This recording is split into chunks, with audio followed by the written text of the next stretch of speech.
sih dari masalah ini kan yang kita hadapi, masalah yang begitu kompleks itu sebenarnya kita bisa tarik panjang gitu ke belakang, karena memang yang kita lihat itu kan sebagai apa ya, istilahnya sebagai pekerjaan ataupun apa itu sebutnya, guru nih ataupun universitas yang menciptakan guru nih malah sebagai istilahnya menciptakan orang-orang miskin baru. Nah, dengan kondisi guru yang seperti ini sekarang, paham kan? Dengan kondisi guru yang tidak memadai, itu gajinya kecil, istilahnya universitas yang membentuk guru-guru baru tuh istilahnya hanya sebagai membentuk orang-orang miskin baru kan. Nah, itu pun tidak jauh-jauh lah dengan kasus korupsi yang ada di sekolahan juga kan. Makanya salah satu faktor juga kenapa sebenarnya nggak membenarkan kasus korupsi, walaupun guru itu walaupun nggak dibayar segimanapun, tapi ya namanya korupsi tetap korupsi gitu kan. Makanya kita lihat dengan banyaknya kasus korupsi di misalnya di wilayah daerah pendidikan gitu, itu pun ya salah satu faktornya itu gaji yang tidak memadai, gaji yang tidak layak, jadi menarik guru untuk ataupun mencari uang lebih gitu kan, dengan cara yang salah. Berarti dapat disimpulkan juga ya, pendidikan permasalahan pendidikan itu sangkut pautnya itu dengan segala aspek di kehidupan atau di negara ini. Tidak bisa gitu kita tok gitu pendidikan padahal yang lain juga bersangkut paut gitu. Sangkut paut, contohnya kalau pendidikan gak benar banyak yang korupsi. Terus korupsi itu karena guru-gurunya gajinya kecil, bisa aja kan gitu. Itu sangkut paut semuanya gitu. Sebenarnya sesimpel ini nggak sih?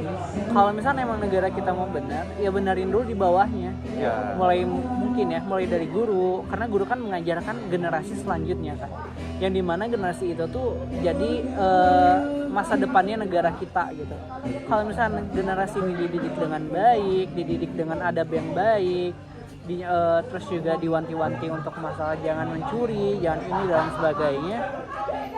Mungkin ketika mereka nanti naik ke tahta, istilahnya mungkin ada yang jadi DPR atau misalnya ada yang istilahnya ada jadi di pemerintahan lah, mungkin mereka bisa lebih waspada gitu, lebih menjauhi lagi yang namanya tentang kayak korupsi dan lain sebagainya kan itu menyangkut paut dengan pendidikan juga waktu kecilnya kan, karena kan karakter orang dibentuk dari kecil gitu ya. Kadang kita kadang aku miris juga kalau lihat di sosmed atau komen-komenan Gen Z atau bukan Gen Z aja sih, masyarakat Indonesia ya, yang katanya 2045 itu generasi emas tapi faktanya itu bahkan literasinya juga itu kurang. Maksudnya padahal udah ada jelas-jelas contohnya kayak deskripsi di postingan, malah nanya lagi di komentar gitu kan. Itu literasinya tuh kemana? Kadang miris juga ya, 2045 tapi masih ada yang seperti itu gitu ya. Masih banyak sih menurut. Nah, dengan keluh kesah yang kita udah ceritakan ya tadi kan, banyaknya kisah-kisah yang menjadi patut jadi sorotan lah. Patut jadi sorotan, juga bahan evaluasi lah buat di Indonesia ke depannya.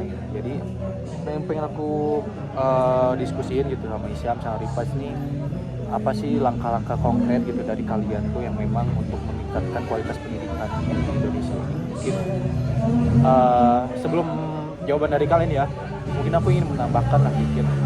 Jadi salah satu langkah yang memang untuk meningkatkan pendidikan di Indonesia ini yang dimulai pertama tuh memang simpel sebenarnya, perbaiki dulu kualitas gurunya.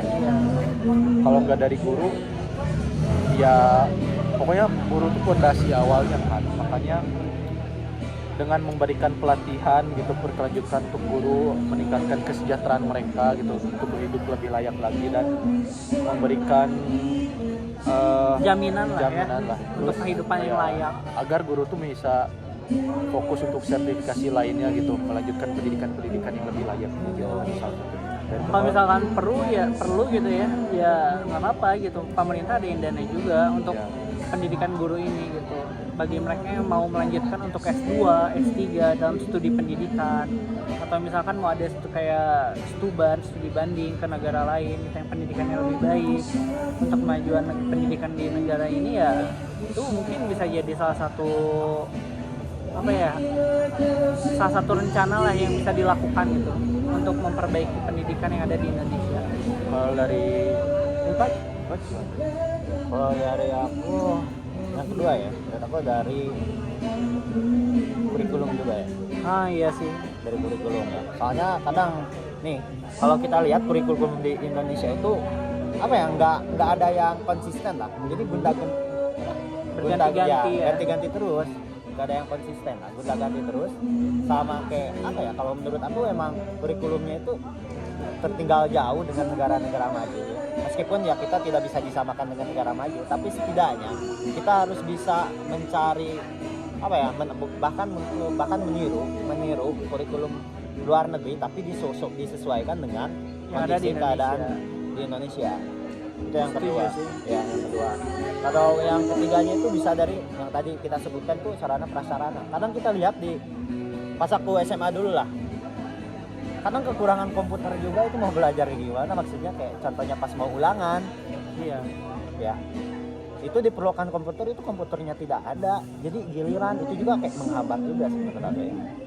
Kayak alat-alat laboratorium, karena saya dulu jurusan IPA ya. Ketika praktek nggak ada alatnya itu kayak gimana, kayak apaan gitu kan, malah teori aja terus.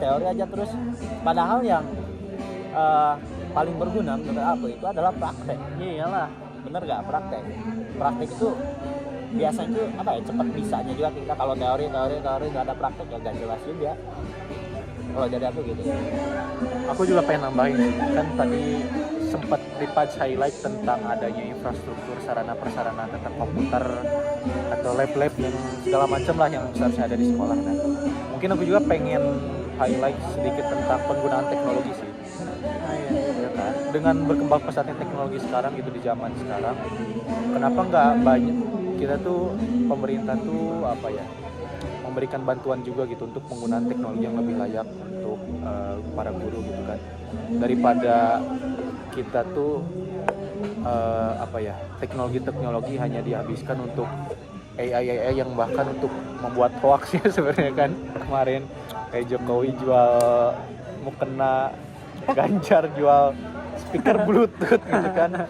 Makanya itu salah satu entah penyalahgunaan teknologi atau apa gitu. Walaupun konteksnya lucu-lucuan sebenarnya, tapi kan AI itu banyak bisa digunakan, bisa digunakan, dan memang sebenarnya kenapa kalau bisa buat komedi, kenapa buat pendidikan enggak gitu kan. Salah satunya itu kan. Salah satu pemanfaatan teknologi yang kurang tepat lah istilahnya. Yang menjadi peran sebenarnya bukan hanya pemerintah, tapi kita sebagai mahasiswa juga harus berperan lebih dalam mengedukasi ini gitu. Jadi salah satunya itulah penggunaan teknologi yang memang perlu digencarkan lagi gitu dengan keadaan sekarang.